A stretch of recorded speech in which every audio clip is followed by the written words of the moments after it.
Meu Deus, não fazem isso. Começa em 2022, justamente, ou antes ainda em 2021, quando, por decreto, foi constituída a Reserva Estratégica Alimentar. De modo a tornar a importação de alimentos mais baixa, teve que ser artificialmente valorizar o Kwanza. Vimos que em 2022 a taxa de câmbio baixou, esteve até abaixo de 40 naquele momento. Isso fez com que as reservas líquidas internacionais tivessem uma descida muito brusca. Naturalmente entende-se que isto foi provavelmente motivado, nós estávamos num ano de eleições, um ano eleitoral, era expectável que quem governa estivesse em sintonia simpática com o povo, ninguém vai a eleições com o povo zangado, com fome.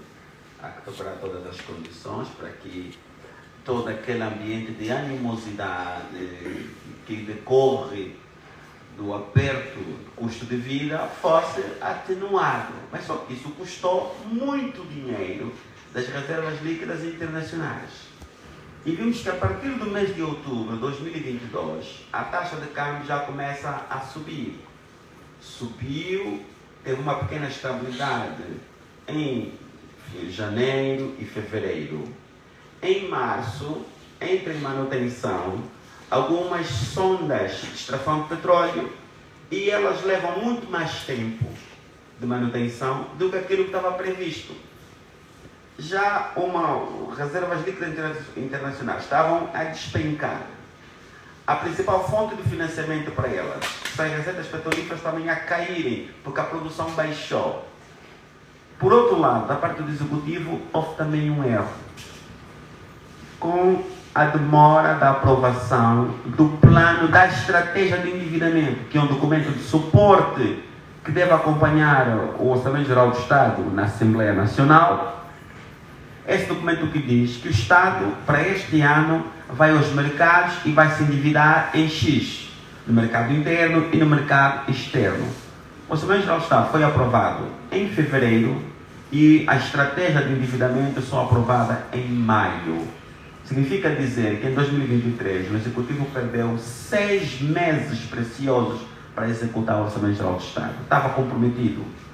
No rigor, a Assembleia Nacional tinha que receber um orçamento retificativo, de modo que aquilo que os deputados, representantes do povo, aprovaram fosse efetivamente aquilo que o Presidente havia de executar. O Executivo decidiu avançar com a cativação de despesas. Às tantas, ele fez um próprio orçamento sem passar pela Assembleia Nacional com essa cativação de despesas. Como mitigar a queda brusca das reservas internacionais líquidas e manter algumas despesas essenciais? Cortar nos combustíveis, que eles representam cerca de 4 mil milhões de dólares por ano. É que representa mais ou menos isso. Então, em junho, decidiu-se reduzir ou retirar gradualmente os subsídios aos combustíveis, reforçar o valor do Cuenda, aumentar o tempo de permanência sob assistência desse fundo, criar um fundo, uma espécie de fundo de desemprego, entre aspas, para permitir que os jovens tenham formação profissional e isso facilitasse o seu ingresso no mercado de emprego. Mas a verdade é que a retirada dos subsídios aos combustíveis é uma medida que se vinha discutindo há muito tempo. Só que, no passado, algumas pessoas, e todo mundo sabe, Manuel Vicente, Copelipa, o General Dino, que são os donos da Pumangol, na altura, eles é quem vendiam os derivados de petróleo para Angola. Não lhes interessava a eles, que estavam com um negócio de 4 mil milhões de dólares por ano, não criam refinarias em Angola. Então tinha que se alimentar os subsídios aos combustíveis para diretamente alimentar o negócio desses 3 sujeitos. Então tomou-se essa decisão, mas devo dizer que, apesar do discurso que foi feito, né, a desmentir, não é bem assim, mas que está previsto. O decreto que que determina a retirada gradual está em vigor. Se está em vigor, a sua calendarização também está em vigor. Salvo se outra medida for tomada para evitar que os combustíveis não subam este ano, está-se a ver porque o mercado ainda não recuperou dos choques de 2023, seria demais já agora. Mas se o combustível subir, não será surpresa para ninguém, porque está previsto num decreto do ano passado, está previsto na lei que aprova o Orçamento Geral do Estado. Vai doer nos bolsos, isso vai doer não só nos bolsos, mas tenho certeza que vai desencadear uma situação muito complicada, porque a Ministra das Finanças no ano passado foi nos Estados Unidos, onde ela fez uma entrevista na reunião do FMI, e ela admitiu que parte da crise que estava a viver decorria justamente da retirada gradual dos subsídios aos combustíveis. Muito obrigada, doutor. A minha questão vai para a doutora Delsa Corseia. Doutora Delsa, eu gostava também de perguntar, ainda estou sobre a questão da subida de preços dos combustíveis. Eu gostava de saber, este nível de desinformação que resulta de alguns desses da comunicação do Executivo angolano? Bem, historicamente, as nossas instituições comunicam mal. Vou aproveitar para corrigir o nome. É Delfa Corseia. Infelizmente, nós temos essa experiência. Estamos em democracia, fala-se de democracia participativa, fala-se de termos da democracia representativa, mas infelizmente nós temos dificuldades em participar efetivamente desse processo democrático, porque as nossas instituições comunicam muito mal.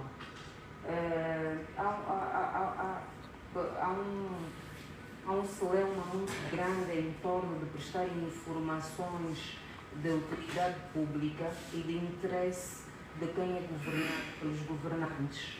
Então, logo, hoje nós temos as redes sociais que acabam por ter nas zonas urbanas um alcance muito mais eficiente e abrangente comparado aos órgãos de comunicação social, os oficiais, televisões e jornais. E depois também há esse desamor com os nossos órgãos de comunicação sociais, os oficiais, por conta não só da desinformação, mas também porque parece-me que há uma tendência ou uma inclinação muito grande em passar uma mensagem que não corresponde efetivamente com aquilo que é a realidade da situação que o país vive. Há uma tentativa sempre muito grande de maquiar os factos e os fenómenos. E as pessoas aperceberam-se disso e quase que já não assistem já não acompanham as notícias, a informação que passa por esses canais oficiais. Logo, a nossa alternativa são as redes sociais. E essas redes sociais, que muitas vezes também têm fontes duvidosas e acabam por comprometer essa cadeia de informação que devia ser clara, que devia ter um propósito de efetivamente manter o cidadão informado e logo pudéssemos ter essa capacidade de análise dos fenómenos, dos fatos e efetivamente também criticar aquilo que eventualmente devia ser criticado. Dali que entre nós algumas pessoas creem que essa informação não corresponde com a verdade. Não corresponde com a verdade, mas aqui o doutor Joaquim já lhe disse muito bem. Está previsto, existe um diploma legal que prevê isso, essa retirada gradual dos subsídios aos combustíveis, e que agora, por causa do impacto negativo, porque ainda não recuperamos da hecatombe que foi a subida dos preços dos combustíveis o ano transato, que acabou por desencadear um efeito bola de neve, dada a importância que a rede de transportes e as vias de comunicação assumem, não só na estabilidade socioeconômica das populações, mas no desenvolvimento em si do próprio país. E então agora não se quer assumir esse facto, que é uma realidade, que mais cedo ou mais tarde teremos que lidar com ela, que é a subida dos preços dos combustíveis. Infelizmente, pode economicamente ser uma medida necessária, mas a questão às vezes que se prende é entre o que é necessário, é necessário sim, mas para nós agora adequa-se uma medida dessa natureza. Essa é que é a grande questão. A minha questão é, qual seria, em vosso entender, a forma menos gravosa para a generalidade das pessoas uma subida dos combustíveis este ano? Olha, quando se fala da incrementação de impostos, quando se fala da necessidade da retirada dos subsídios dos serviços A ou B, eu não sei qual costuma ser o critério a ser levado em conta. E eu penso que isso deve, se calhar, estar também na nossa agenda dessa discussão de hoje. Vou trazer aqui um exemplo, que é a questão das novas matrículas. Né? Ouvi num canal de televisão que fizeram consultas e tem 3 empresas que estão envolvidas, né, nesse processo. E a questão que eu levanto é, contrariamente ao valor que estava a ser veiculado, mais uma vez nas redes sociais, que seriam 50 mil kwanzas, e já oficialmente disseram-nos que serão 35 mil kwanzas ou 32 mil kwanzas, não estou bem certa, mas o valor ronda aqui nesse numerário. Esta medida, qual foi a referência para se chegar a esse preço? Porque eu não acredito que um cidadão, um pacato cidadão, um trabalhador de nível base, médio, com um salário igual ou inferior a 100 mil kwanzas, né, com outras despesas que tem para satisfazer, tenha capacidade financeira para não, por exemplo, pagar essa matrícula de ano leve. Não sei qual é a referência que se tem. Eu penso quando Agora, o MC, ou seja, Jaime MC, e eu gostava também que respondesse como defensor dos direitos humanos. Sem colocar-se no lugar de quem o elegeu. Eu vejo isso como uma medida, e é sabido por todos nós que Angola é um país petrodependente, do ponto de vista de direito de recursos naturais. Estuda-se um conjunto de recursos hídricos e não só, mas o que sustenta o nosso país é o petróleo. No entanto, quando se altera vertiginosamente ou constantemente os preços dos combustíveis, de certa forma visa atrapalhar o bom funcionamento e, sobretudo, a estabilidade social. Então, eu percebo que a medida mais acertada seria manter com o preço anterior. Porque o que ele justifica hoje é que estamos sem dinheiro e temos um monte de dívida externa, precisam, de certa forma, estabelecer ou equilibrar o preço do combustível. Mas, por um outro lado, vemos viagens constantes de quem governa esse país, com seus filhos, netos, amigos dos seus amigos e outros conhecidos, a desfrutarem do dinheiro que dizem que não têm dinheiro. No entanto, alguma coisa não funciona. Quando o país está sem dinheiro, sacrifica quem já não tem. É a questão. Tivemos na problemática da baixa do preço do combustível. Apertamos os cintos.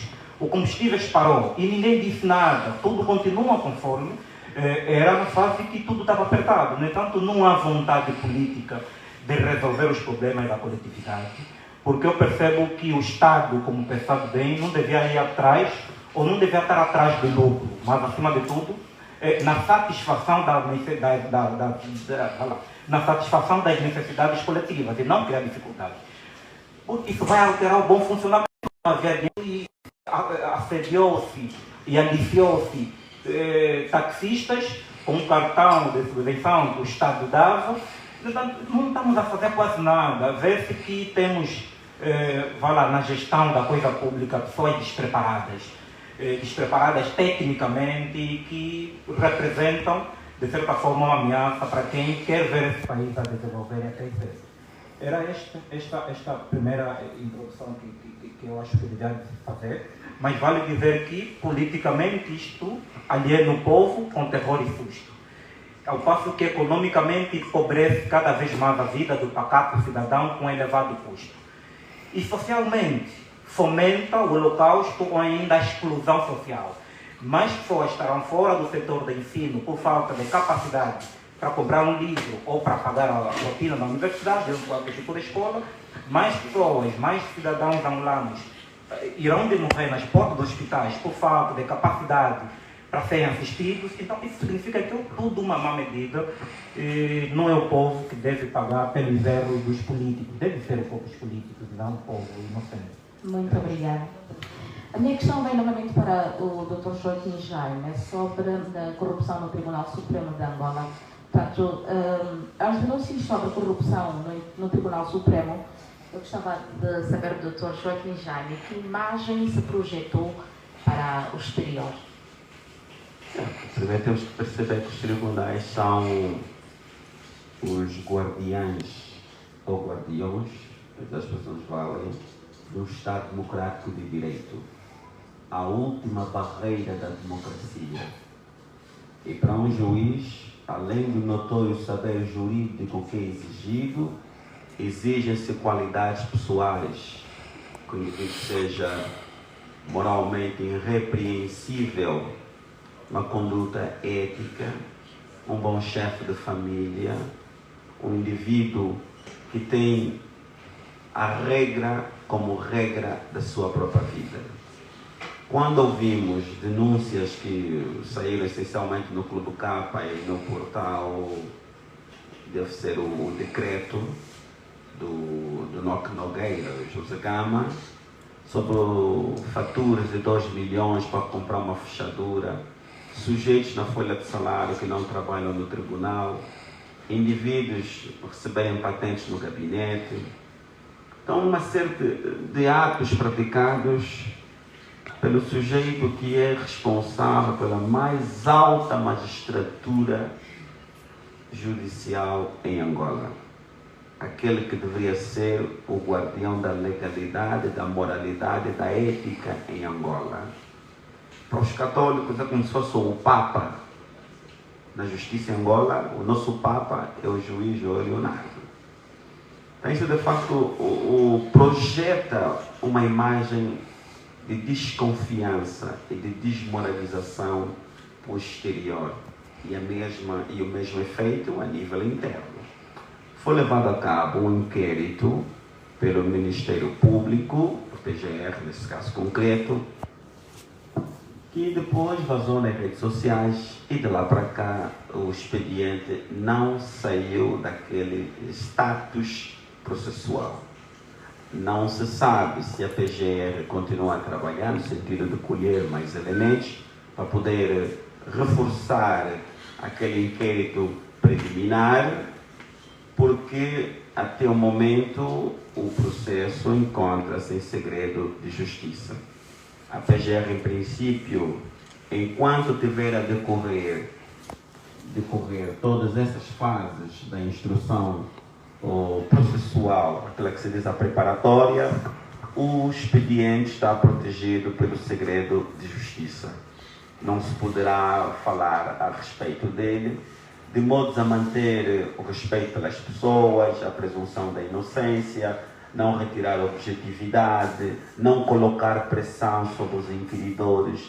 Em princípio, não se sabe o que é que está a acontecer. Mas respondendo objetivamente à questão que me coloca, efetivamente cria um ambiente de desconfiança, de descrédito interno e externo. E como devemos saber, o principal elemento para a atração de investimento estrangeiro direto é a confiança nas instituições de justiça. Porque o investidor quer ter certeza que se tiver algum conflito, os tribunais são dirigidos por pessoas íntegras que vão aplicar o direito e somente o direito. Com aquele episódio triste que a todos envergonha-nos que ouvimos no Tribunal Supremo, de facto, os investidores começam a ter muito mais cautelas para vir para Angola e mesmo nós aqui internamente também começamos a desconfiar. Se aquele sujeito que está no topo tem essa conduta, como é de confiar a um juiz que está abaixo dele? Como é de confiar a um polícia? Como é de confiar a um procurador?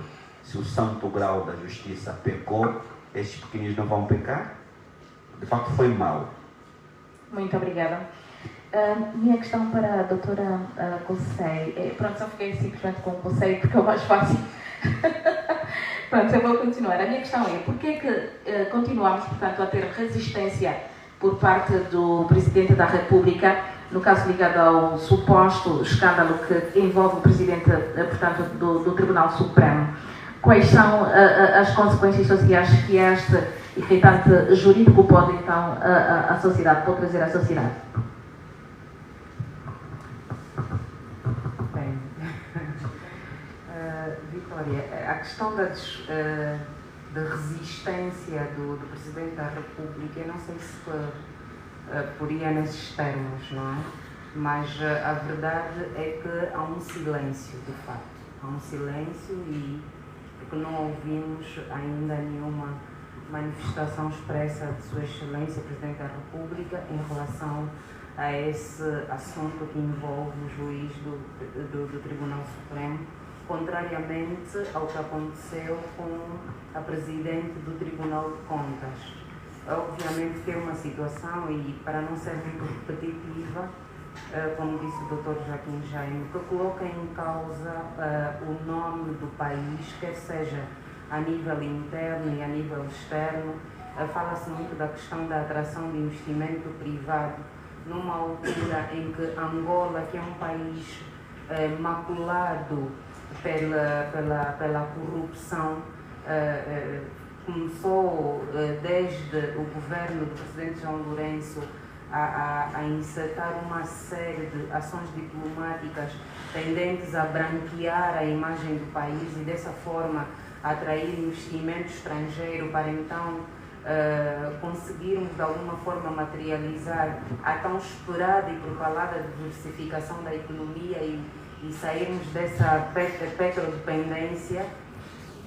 Não é bom porque, obviamente, que coloca em causa a questão da segurança jurídica, a questão da certeza jurídica. Deixamos de acreditar nas instituições, que é algo que devia ser reforçado, mas isso deve ser reforçado pelas ações quer das próprias instituições, quer das pessoas que as dirigem. Deve haver exemplos, ações práticas para que, efetivamente, esse sentimento seja uma realidade. Quando as ações são contrárias ao discurso e aquilo que devia ser, então, infelizmente, o sentimento não podia ser diferente. Como disse bem o Dr. que me antecedeu, há um inquérito que correu, não é? Nesse momento o processo está em sede de segredo de justiça. Nós não conhecemos os meandros, não é? Até que ponto, qual é o desenvolvimento que o processo conhece a essa altura. Então, outros dados estaríamos certamente também a especular. Não é? Então, o aconselhável é aguardarmos, não é? Aguardarmos para que também quem tem a obrigação de decidir não seja influenciado pela nossa pressão, que haja de facto uma transparência, isenção e imparcialidade naquilo que vai ser então, quer seja a procepção do próprio processo, como o desfecho do próprio processo. Eu penso que não temos outra alternativa senão continuar a aguardar que o processo depois, já em fase pública, né, tenhamos acesso a outros elementos, então, para podermos fazer outras considerações. Muito obrigada. A mesma questão vou passar então para o Jaime MC. Eu gostava que falasse das consequências sobre o escândalo que acontece no Tribunal Supremo. Ok, obrigado. Eu não vou também entrar a fundo desta questão. É fruto do processo, é secreto na fase que se encontra, mas lamento a proteção necessária que o poder político, entre outros órgãos do Estado, estão a fazer ao torno desse processo. Quem dirige esse país prometeu combater a corrupção e parece que até o momento não consegue livrar-se dos seus amigos corruptos que ele criou. Eu falo do senhor já citado, conforme o site de Dado África, o Clube-Capa tem dito, mas como é de Trudes Costa, o braço direito do titular do Poder Executivo. E há uma luta aterrada contra os antigos, aqueles que pertenciam a José Eduardo dos Santos, mas parece ter uma grande proteção dos novos corruptos e nada se faz. Doutor, meu xará, nesse caso, o doutor Jaime, foi feliz quando disse que o tribunal, o poder judicial, é o que representa o país. Eu diria mais ainda que quando o poder judicial corrompe-se, falhamos como país, porque eu acho que já não há nenhuma outra instituição que poderá responsabilizar os próximos infratores. No entanto, etimologicamente poderíamos perceber que a palavra corrupção, latim para português, significa coisa podre. É algo que, se lêssemos um bocadinho mais, eu acho que teríamos vergonha de nos envolver nisto. E a questão da ética e moral, a filosofia levanta bastante esse tipo de debate, mas parece que quem governa tem a corrupção como um dos seus elementos de permanência no poder, porque, pelo contrário, teríamos posições diferentes. Nós, se formos fazer uma análise comparada com o que aconteceu em Portugal, a quanto o escândalo de envolvimento da corrupção do governo constituído pelo PS, Partido Socialista, vimos um posicionamento idôneo, com higiene mental, com reputação e com comprometimento com a pátria, que demitiu-se, de certa forma, colocou seu cargo à disposição. Mas para a nova realidade é diferente. Há questões de escândalos de corrupção e ninguém faz nada, ninguém diz nada. E como é que começou esse processo? É sabido que a corrupção, aqui os nossos juristas sabem que configura-se do ponto de vista da classificação daquele tipo de crime que chama crime público, né? Os crimes públicos, basta uma denúncia para o Ministério Público disponer da diligência, né? Para investigar o facto. E, infelizmente, isso não está inventado também, está no artigo 49, salvo melhor percepção do Código do Processo Penal, que dá esse instrumento ao Ministério Público para investigar qualquer tipo de crimes de natureza pública. Não é o que se vê. O José Gama. Quer dizer que não se está a investigar? Não está a se investigar. A publicidade que nós vimos contra aqueles que não eram da ala do atual governo era diferente do que nós estamos a presenciar aqui. É o mesmo país, mesma instituição, mas com procedimentos completamente diferentes. Deixa-nos completamente céticos, porque somos iguais perante a lei do direito. Não é intenção minha também. Se há um tratamento, o SAT não teve presunção da inocência, a previsão pública de Angola paga por Deus todos nós, fez um trabalho que não devia ter feito naquele momento, mas para esta situação parece que já não vem ao caso, né?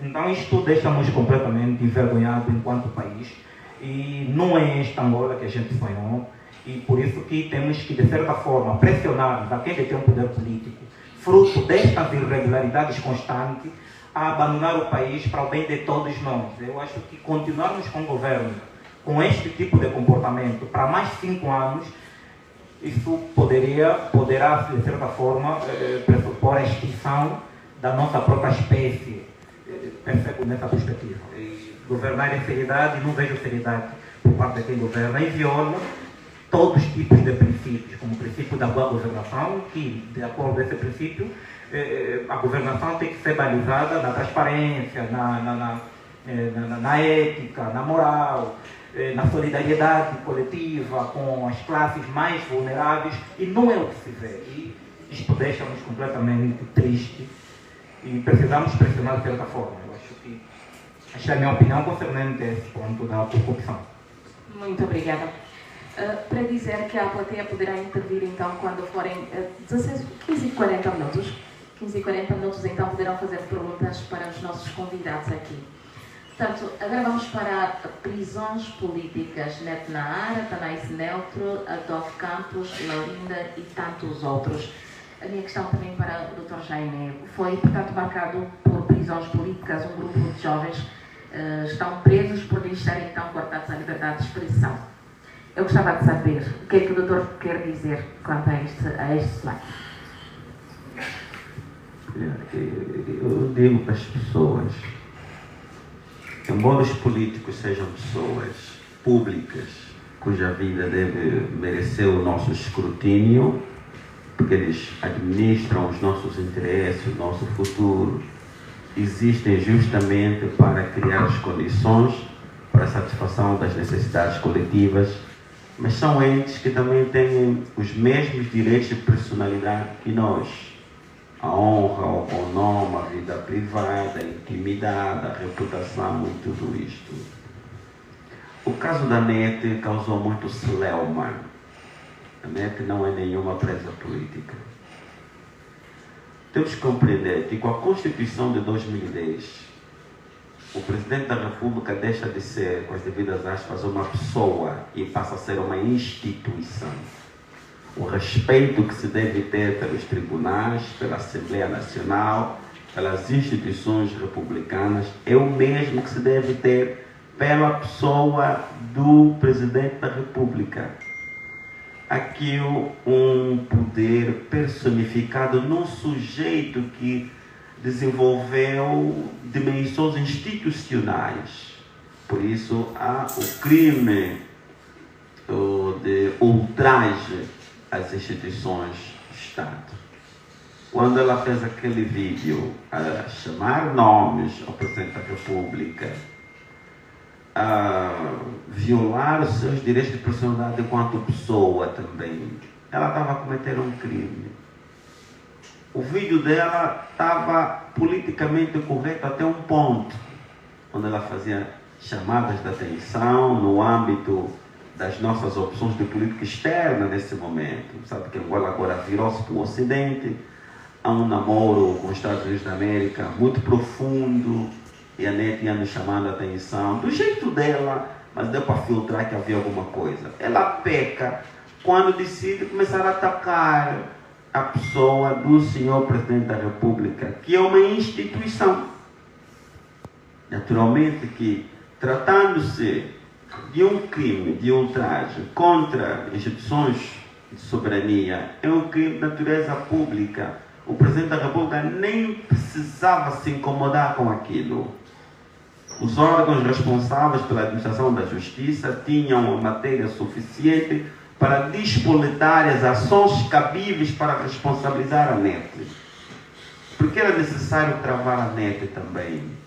Quantas pessoas a honra e a reputação ela manchou nas suas lives? Veja, o nosso encontro certamente vai ser transmitido online. Se a NET tivesse solta e ela iniciasse uma live, os nossos internautas teriam ido todos para a NET dizer aquelas baboseiras todas. Discurso de normalização da prostituição, discurso de normalização da decadência moral. Sinto muito por ela, perdeu a sua liberdade, os seus fãs devem estar sentindo muita falta das lives, mas a NET não é nenhuma inocente. Então temos que compreender que o nosso direito à manifestação, indo para os outros rebus, o nosso direito à manifestação, a nossa liberdade de expressão, de pensamento, não é absoluta, ela tem limites. O limite, a honra, o bom nome, a reputação, o normal funcionamento das instituições, o limite do direito ao próprio direito. O meu direito é limitado pelos direitos dos outros. Então, ir à rua dizer, fulano é gatuno, manchar a imagem, o nome de alguém publicamente, porque eu estou zangado. Então, cometem-se muitos crimes assim, talvez por ignorância jurídica. Então, nós quando falamos em prisões políticas, uma prisão política ela tem que decorrer do fato de alguém ter sido responsabilizado por exprimir uma opinião política. Não é o caso da NET, nem dos Tanais, nem de outros. Alguns excedem-se na sua liberdade de expressão Então temos que ter cuidado. A nossa liberdade de expressão tem limites. O nosso pai pode ser muito nosso amigo, mas a gente não trata o pai por tu, nem por você. Pode ser nosso amigo, ir conosco na farra, na festa, sei lá onde. Mas há esse limite. O pai não é tu, nem você. Então, às vezes, os nossos amigos, no fogo, né, da sua liberdade de expressão, excedem-se. E quando a justiça cai por cima, há um sentimento de solidariedade generalizada. E às vezes nos esquecemos que eles efetivamente cometeram crimes, mas não são presos políticos. Preso político seria alguém que, como se disse, que tivesse a ser perseguido devido às suas convicções político-partidárias. Imagina que alguém diz: eu sou da UNITA e defendo uma determinada perspectiva, sou da Casa C e defendo uma determinada perspectiva, e ele ser perseguido por isso. Aí é um preso político. Aí seria uma prisão política, sim. Mas nós não temos presos políticos em Angola neste momento. Não temos. Não O que é temos. que temos afinal, doutor? Temos algumas situações de pessoas que ultrapassaram os seus limites da liberdade de expressão, os seus limites da liberdade de opinião, de exteriorização do seu pensamento. Passaram daqueles limites e tiveram azar da lei os responsabilizar. É o caso deles. Muito obrigada. A mesma questão passo para a doutora Delfa Cussei, e como mulher, eu gostava, quer responder já, Só para dar sequência, ficar um pouco do doutor disse. Concordei e discordei. Esteja à vontade, depois vou passar então a palavra aqui a doutor. Bem, como mulher pode ficar por outro, Sim, visto que o nome da gente na área está aí para poder rebater também. Ela entende. Mas antes de responder, faz favor, eu gostava de chamar então outro convidado, já que se faz presente, o líder juvenil religioso Santos Quiel. Faz favor, pode se juntar aqui conosco.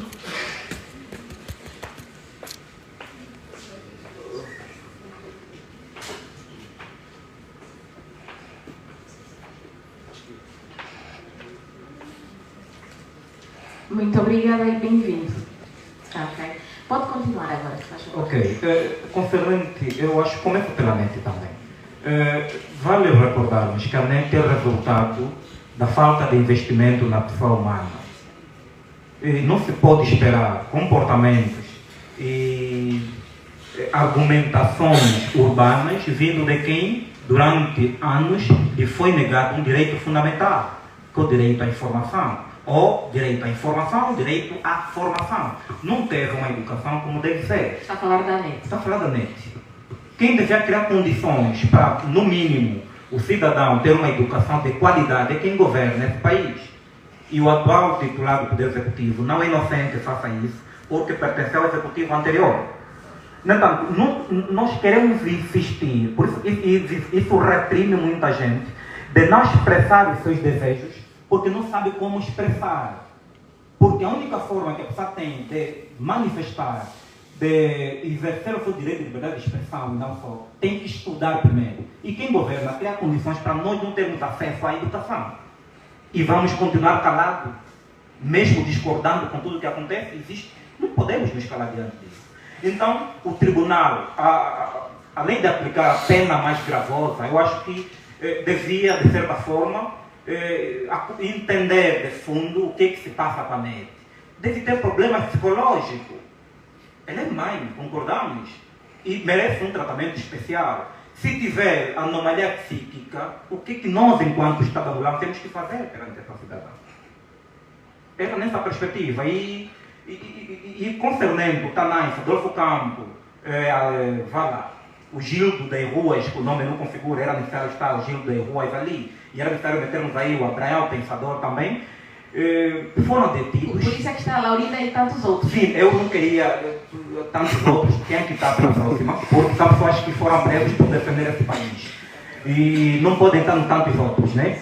E o que eu quero dizer é o seguinte: foram presos por se manifestarem em solidariedade a uma lei inconstitucional que visava impedir a circulação dos mototáxis nas artérias do Luanda. Em solidariedade dessa situação, e nós sabemos que não temos meios de transportes públicos nas comunidades. Eu cheguei a tempo porque tive que apanhar duas motorizadas, depois não comprar só a Página Paz. Sem mototaxistas a circular, a nossa vida é precária. No entanto, prejudicar o mototaxista vai prejudicar a todos nós. Eles saíram à rua por causa disso. E foram detidos. Tem vídeo, nós vamos tornar público novamente amanhã, enquanto se jogaram ao chão, sem resistência, sem nada. Só tinham cartazes de palavras de ordem. No entanto, foram detidos com outro tipo de crime, foram levados a julgamento e julgados com outro tipo de crime e condenados com outro tipo de crime. Temos que olhar para isto com muita seriedade.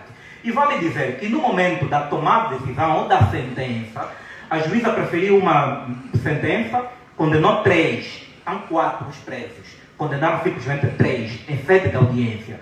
E o outro abaiano foi condenado fora da sessão de julgamento. Depois da juíza sair do tribunal, foi para a sala da juíza, na estrutura judicial, que é normal, liga ou avisa os captores em sede do julgamento para prender mais uns jovens. Havia 2 pensadores ali. O pensador jornalista da RFI e o pensador ativista residente de Capoal. No entanto, os declarantes captores voltam para a sala da audiência e prenderam um dos pensadores. Isso não existe em nenhuma parte do mundo. Não é esse tipo de tribunal que a gente precisa nesse momento. Foram presos por quê? Por manifestar o seu desejo. E vale dizer que a manifestação, o direito à manifestação é um direito. Além de ser um direito consagrado na questão da República, é também um direito consagrado, na Declaração Universal dos Direitos Humanos. Pense uma hora que não aparece como manifestação, mas aparece como reunião. E é tido por todos nós que antes a manifestação é a materialização daquilo que foi previsto em sede de reunião. E, além da Declaração Universal dos Direitos Humanos, salvo melhor percepção, o artigo 20 da Declaração dos Direitos Humanos, o artigo 21 do Pacto Internacional dos Direitos Civis e Políticos também tipifica o direito à reunião. Mas o que acontece em Angola é que nós temos uma Constituição de 2010 e uma lei das reuniões e manifestações de 91. Então, a Constituição é muito à frente, muito avançada, não precisa de autorização, carece simplesmente de aviso prévio e entre outros elementos mais. De que não precisava se rever. Não, a Constituição está boa. O que está se rever é a lei que regula o direito à manifestação. Aquela lei de 91, deve ser revista nesse momento para se enquadrar nossa própria dinâmica. A sociedade é dinâmica. Não estamos a dizer que a lei tem que ser revista constantemente. Mas fruto da revisão da Constituição da República, que é a Carta Magna, todas as outras leis avulsas, inferiores à Constituição da República, quando achou que entre a Constituição e outras leis especiais, aplica-se a Constituição da República. Eu percebo isto. Mas pronto, nós juristas vamos ajudar a perceber de certa forma também isso, se calhar. E vale dizer que o Presidente da República chama-nos de drogados, chama-nos nomes feios, como faz financiadas, robotizadas, não é crime nenhum. Mas nós, quando chamamos a ele de corrupto, arrogante, ditador, tirano, é problema para nós. Isso consubstancia em tentativa de golpe de Estado. Eu já fui preso várias vezes. Eu estou com a mandíbula quebrada, é fruto de uma viatura da polícia, numa manifestação, já fui quebrado o braço e não só. Mas sem cometer crime nenhum. Quem atropela um ativista cívico é protegido. Se ele é manifestante, dirigiu-se mal, vamos supor que é um crime. Mas também, quem vem o deter não tem direito de torturar este indivíduo, nem tratá-lo de forma degradante. É de lei também. Então não podemos aplicar lei para proteger quem governa mal esse país, né? E para quem é aprisionado, não há lei nenhuma. Então era essa a questão. Mas era só já para concluir. Compararmos o pai de família com quem governa esse país é esticar demais a corda.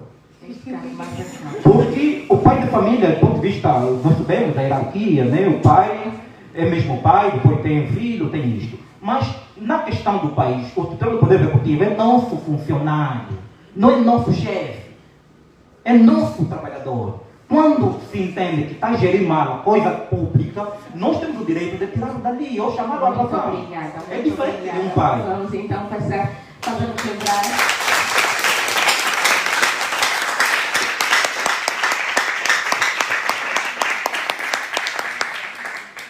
Mas é lembrar que nós estamos aqui a falar de retrospectivas, melhores retrospectivas de 2023 e perspectivas para 2024.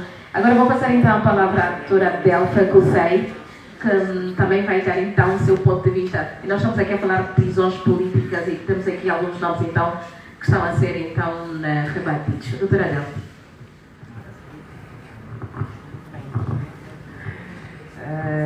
Quem lida comigo, quem me conhece, sabe que sou uma pessoa extremamente ponderada e...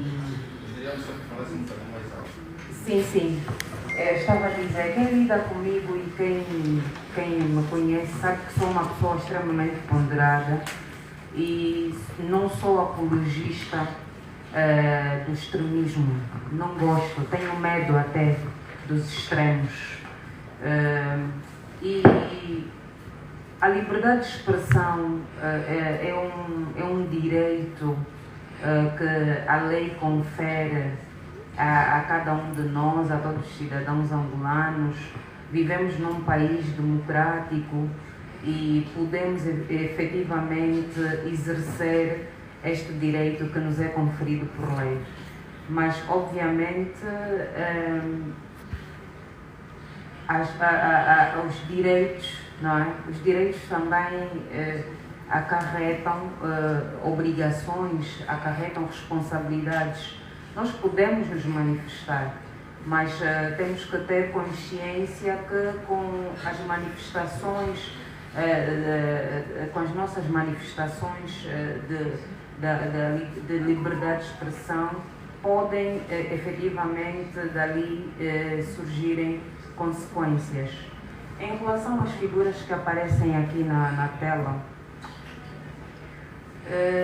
os vídeos que são postos a circular e que são gravados, eu acredito, com consentimento destes nossos irmãos, que também são jovens, são filhos dessa pátria, e que desde já lamentamos a situação carcerária em que se encontram, estão privados de liberdade, distante das suas famílias. Mas grande parte dos vídeos que vejo, infelizmente todos eles, pese embora se esteja a reclamar a situação em que o país está mergulhado, a pobreza, todas as dificuldades sociais e econômicas, a tônica é usarem palavras obscenas. E eu não posso concordar com isso. Não posso, de forma alguma. E eu vou dar um exemplo muito prático. Temos ali uma pessoa que abre o peito, critica quem governa, e eu costumo dizer que é um jovem muito corajoso, que eu nunca ouvi, acompanho, sigo, e nunca ouvi nas suas intervenções, nas suas abordagens, quando se dirige, quando critica o executivo, obscenidades. Estou a falar do gangsta, por exemplo.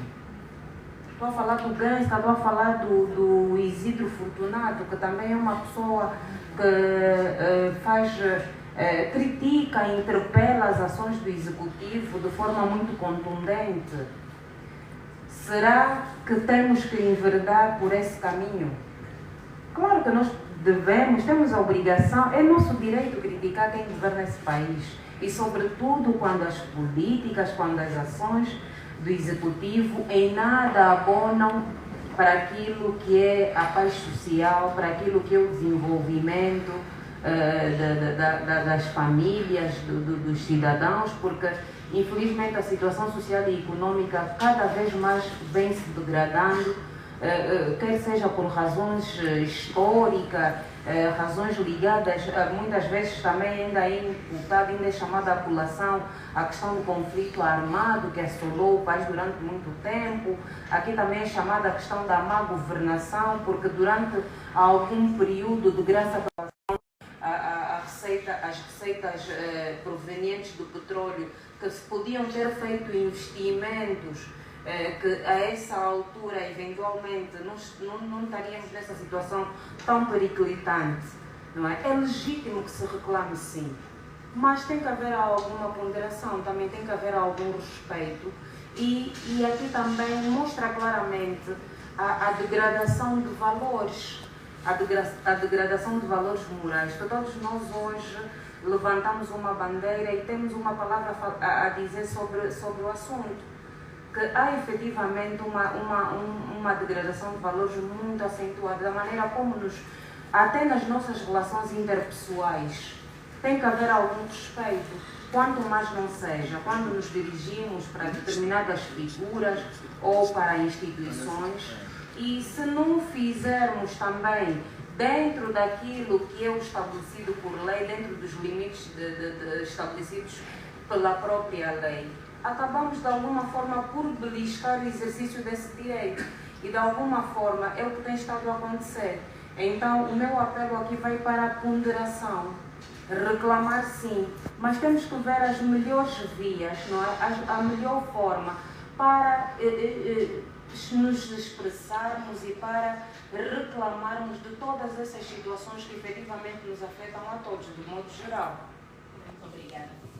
Eu gostava que passasse também um pouco E também aqui a questão em relação ainda às prisões políticas, e aqui eu confesso a minha ignorância, fala-se muito, as reclamações vêm sobretudo da província de Cabinda, onde há inúmeras denúncias de intolerância em relação à questão da questão de Cabinda. Vem muito também, essas reclamações também vêm muito das lutas, muito por conta da questão do protetorado da Lunda Chokwa. Então, aqui também o apelo para as nossas instituições, para aquelas organizações ligadas às questões de direitos humanos, que levantem essas questões e que as tornem efetivamente públicas, para que essas constantes denúncias e se vier a comprovar que há essas violações, que se desencadeiem então também as medidas atinentes à responsabilização dos governantes e de quem quer que seja que viola sistematicamente esses direitos que estão plasmados na nossa Constituição.